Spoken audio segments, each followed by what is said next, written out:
पिछले महीने भारत की कोचिंग राजधानी कोटा में 2 आत्महत्याओं की दर्दनाक खबरें आईं। एक बच्ची ने जेईई की परीक्षा उत्तीर्ण करने के बाद आत्महत्या कर ली। वह वे विषय अगले 4 साल नहीं पढ़ना चाहती थी, जिसमें परीक्षा तो उसने पास की, मगर उसकी उनमें रुचि नहीं थी। आत्महत्या करने वाली दूसरी लड़की ने कोचिंग संस्थानों को बंद करने की अपील लिखी थी। बच्चों की आत्महत्याओं की खबरें बोर्ड के परीक्षा परिणामों के बाद आती रहती हैं। अब इनमें कोचिंग संस्थानों में भेजे गए किशोरों की आत्महत्याएं भी जुड़ गई हैं। मीडिया में शिक्षा से संबंधित जानकारी बहुधा स्कूलों की दयनीय स्थिति, अध्यापकों की कमी और अनुपस्थिति, परीक्षा में नकल, ट्यूशन कोचिंग, निजीकरण आदि से जुड़ी होती हैं। इधर कोचिंग संस्थानों में लगातार बढ़ रही आत्महत्याएं लोगों को विचलित करती हैं। 21वीं सदी में यह सर्वमान्य है कि जीवन निर्वाह के लिए शिक्षा हर व्यक्ति के लिए आवश्यक है। लड़के और लड़कियों के संबंध में जो अंतर समाज पहले मानता था, वह भी कुछ समुदायों को छोड़कर लगभग समाप्त हो रहा है। शिक्षा की आवश्यकता की जो समझ 50 साल पहले थी, वह अब बदल चुकी है। समाज के हर तबके के लोग अब केवल शिक्षा ही नहीं चाहते हैं, वे अच्छी शिक्षा के साथ साथ उपयोगी कौशलों को सिखाने की भी मांग करते हैं। माता पिता के समक्ष यह प्रश्न प्रारंभिक शिक्षा के प्रारंभ होने के पहले से ही उठ जाता है कि शिक्षा पूरी करने के बाद बच्चों का जीवन कैसा होगा। क्या वे घोर प्रतिस्पर्धा के इस युग में अपना स्थान बना पाएंगे? इस सोच के अनेक परिणाम सामने आते हैं, जो बच्चों को अनेक तनाव तथा दबाव सहने को विवश कर देते हैं। सबसे अधिक दिखाई देने वाले प्रभाव निजी स्कूलों में प्रवेश के लिए होने वाली दौड़ कही जा सकती है। इसके बाद ट्यूशन तथा कोचिंग का नंबर आता है। छोटे छोटे बच्चे प्रातःकाल 6 बजे स्कूल की बस पर पहुंचने को बाध्य किए जाते हैं। वे 4 बजे तक घर वापस आते हैं और उसके बाद ट्यूशन। इन स्कूलों के पालकों ने कभी यह मांग नहीं की कि स्कूल का समय बच्चों की सुविधा तथा बचपन की आवश्यकताओं को ध्यान में रखकर निश्चित किया जाए।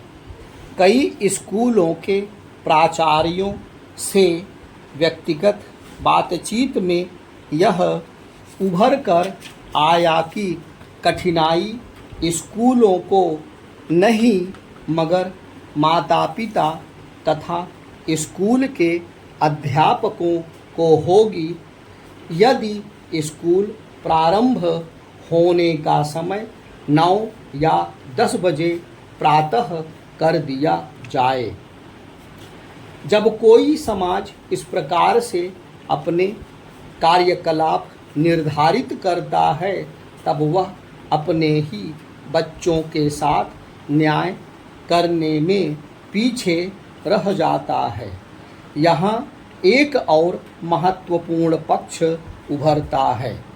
यह सब पढ़े लिखे, सामान्य रूप से खाते पीते वर्ग के लोग होते हैं, जो बच्चों से ऊंचे परीक्षा परिणामों की अपेक्षा रखते हैं। इनमें एक बड़ा प्रतिशत उन लोगों का होता है जो कहते हैं कि बच्चे उनकी वे सभी आकांक्षाएं पूरी करें जो वह स्वयं नहीं कर पाए थे।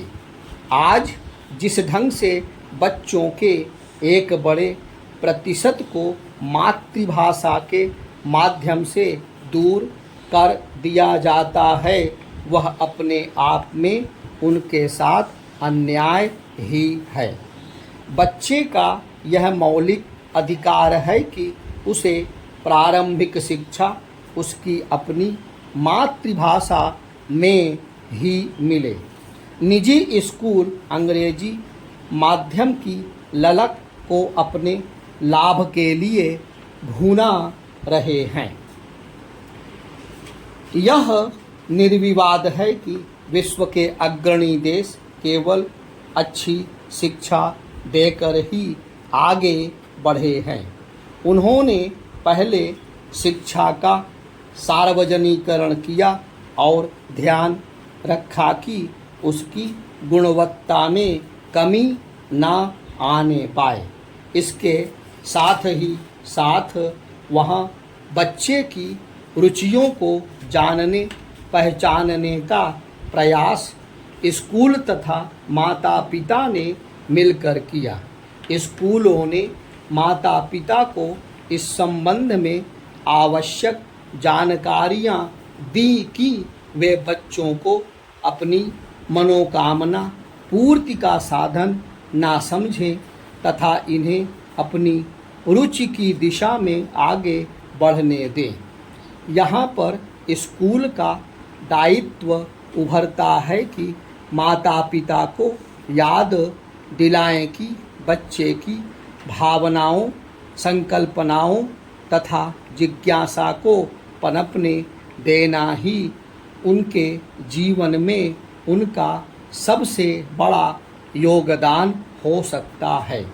इसके लिए स्कूलों को समय निकालना पड़ेगा।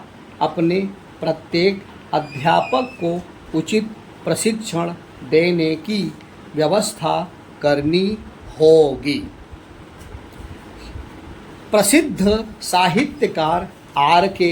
नारायण का लेखन बच्चों की संवेदनाओं तथा भावनाओं की सूक्ष्म समझ तथा उसकी मर्मस्पर्शी अभिव्यक्ति के लिए सराहा जाता रहा है। स्वामी और उसके दोस्त पुस्तक में स्वामी के पिता के यह पूछने पर कि वह परीक्षा के बाद पढ़ाई क्यों नहीं कर रहा है, उसकी पुस्तकों पर धूल क्यों जम रही है, स्वामी का उत्तर है, क्या मुझे तब भी पढ़ना है जब स्कूल बंद है। आगे वह कहता है कि पिताजी, क्या जब स्कूल बंद हो, परीक्षा समाप्त हो गई हो, तब भी मुझे पढ़ना होगा। पिता अपेक्षित उत्तर ही देते हैं। वह उसे एक प्रश्न हल करने को देते हैं।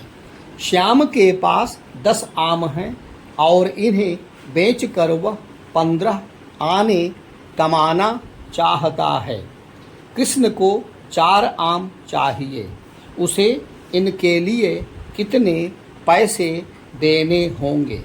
स्वामी के जेहन में जो चित्र उभरते हैं वे सूखे गणित की संख्याओं से बहुत अधिक विस्तार लिए होते हैं।